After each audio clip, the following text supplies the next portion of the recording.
Vakfa Cemal Nebes ya Berlin'e xalata xoya îsal eşkere kir. Ev xalat ji bo nivîskareke Kurda êzdî hatiye dayîn ku akademisyen jî ez ê wisa hêdiyê dî nîşan bidim ji bo ku kesên li me temaşa dikin jî bibînin. Xwediya vê pirtûkê nivîskara vê pirtûkê Xana Omer Xalî pirtûkê gelek berfira li ser êzdeyatiyê nivîsandiye. Pirtûkên wê yên din jî hene analiza qewlên êzdiya ev jî pirtûka wê ye. Pirtûkên ku wergerê Tirkiye hatine kirin jî dîsa li vê derecî digire. Baş e çima Xana Omer Xalî hêjayê xelateke bi vî rengî hate dîtin.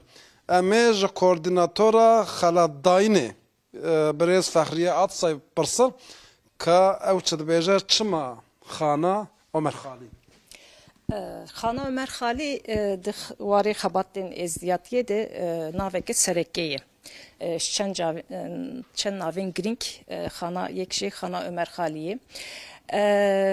Bi salan wek aniha zanîngeha Fray a Berlînê dixebite wek akademisyeneke bi salan hemû xebatên wê li ser êzdiyatiyê lê ne ten êzdiyatî ser hemû ol û baweriyên Kurdistanê jî xebatê wê hene.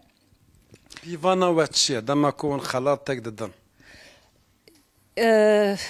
Pîvana me ew ku ji dwarê Kurda de Kurdistanê de xebatên hêja hatibikirin. Loma Xana Ömer Xalî jî tam jî li gor vê pîvana me bû. Du caran xelat didin ne? Du caran. Belê.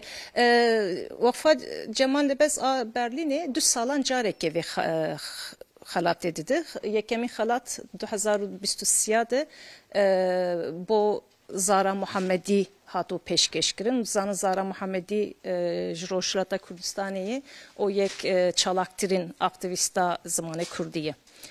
Îsal jî a duyemîn jî bû para Xana Ömer Xalî. Wan her berdewam bikin yan kengê we yek hêjayê xelatê dît wan ê wê çaxê bidin? Ne aniha biryar ew ku du sala carekê bêdayîn. Baş e ez dixwazim hinekî tu bi çend hevokan Cemal Nebez jî ji bo Kurdên me yên Bakur bidîn naskirin. Çünkü wek teorîsyenê neteperweriya Kurdî jî em dizanin. Dixwaze çi bêjin?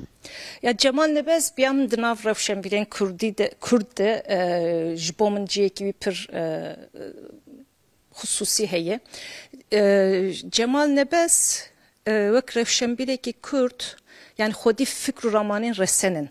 O wî yani dema ku ew dema xwe de ber bayê dinyayê pir jî neketiye. Yani dema rewşenbîrên Kurdistanê dinerin hemû ji dinyayê ji dervê Kurdistan çi ba hatibe ber wî bayî ketine. Lê Cemal Nebez dikaribûye li hember van bayê ji dinyayê bisekine o xwedî helwesteke resem be, Kurdistanî be û neteperwer be. Yani demeke ku kesî nedixwaz behsa neteperweriye bike, kesî nedixwaz ser bifikire.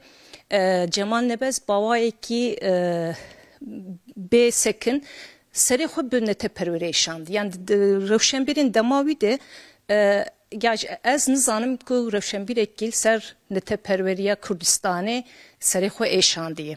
Yani mirov yek hevokê dikare bêje ku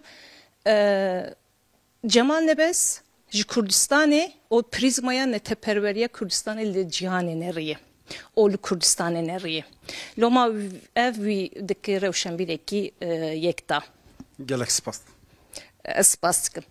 Zor spas ji Birêz Fexriye Atsayra koordînatora xelatdayînê ya Vakfa Cemal Nebez ya Berlînê lê vê yekê jî bi bîr bixim Cemal Nebez piştî Ehmedê Xanî û koyî di serdema modern de wekî hîmê bingeha neteperweriya Kurdî jî ya Kurda jî tê naskirin di aliyê hîş bîr û baweriyê de vê jî bi bîr bixim.